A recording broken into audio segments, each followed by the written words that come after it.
شامی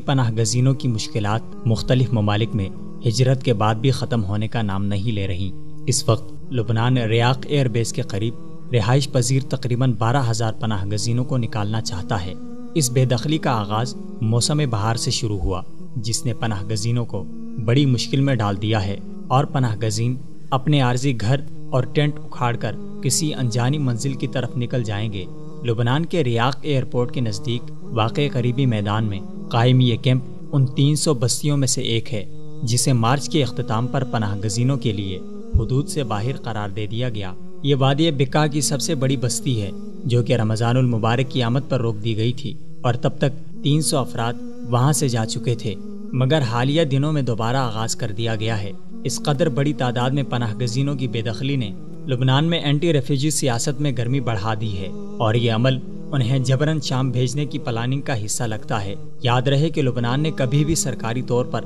کسی شامی ریفیوجی کیمپ کے قیام کی نہ تو اجازت دی ہے اور نہ ہی کسی کیمپ کی سرپرستی کی۔ اس لیے لبنان میں مقیم 1.5 ملین پناہ گزینوں نے جہاں بھی کوئی پناہ گاہ دیکھی یا انہیں کرائے پر گھر میسر آیا تو پڑاؤ ڈال دیا۔ ان میں اپارٹمنٹس بھی شامل ہیں اور متروک فیکٹریاں بھی، جبکہ پناہ گزینوں کی تعداد کا تقریباً 5واں حصہ ان خیموں میں رہ رہا ہے جو کہ وادی بقا کے مشرقی حصے سے شمالی لبنان کے درمیانی علاقے تک پھیلی ہوئی ہیں، مگر انہیں جاگیرداروں، میونسپلٹی کے اہلکاروں اور سیکیورٹی فورسز کی طرف سے بے دخلی کی مسلسل دھمکیاں ملتی ہیں، اور وہ اسی خوف کے زیر اثر رہتے ہیں کہ کب انہیں یہاں سے نکال دیا جائے۔ ریاق کے پناہ گزینوں کا بھی کہنا ہے کہ یہاں آباد ہونے سے قبل انہیں 3 جگہوں سے نکالا جا چکا ہے۔ ریاق کے پناہ گزینوں کی بے دخلی کے بارے میں ہر چیز آغاز سے ہی مبہم ہے۔ یہ کس کی ایما پر کیا جا رہا ہے، انہیں کب تک جانا ہوگا، اور سب سے مشکل سوال کہ انہیں کہاں جانا ہوگا۔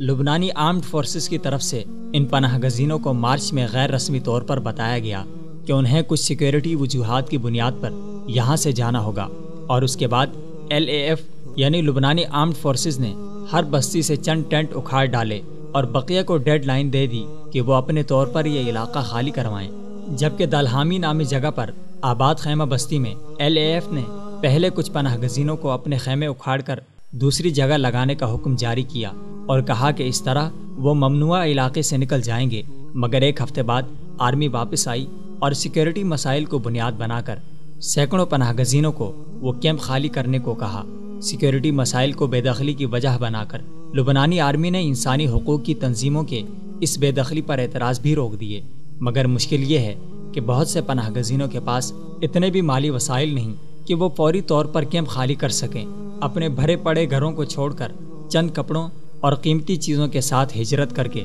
لبنان آنے والے یہ شامی لوگ اتنی استطاعت بھی نہیں رکھتے کہ جلد از جلد علاقہ چھوڑ کر دوسری جگہ اپنے خاندانوں کو منتقل کر سکیں۔ اس کے ساتھ ساتھ ان پر کہیں اور جانے کی بھی پابندی عائد کر دی گئی ہے، اور انہیں یہاں ٹھہرنے کی بھی اجازت نہیں۔ پچھلے سال وادی بقا کے گورنر نے پناہ گزینوں کی مختلف بستیوں میں آمد و رفت پر پابندی لگا دی تھی کہ کوئی گھر کرائے پر لیتے ہوئے انہیں مالک مکان سے کرائے کی بابت بحث کرنے کے بعد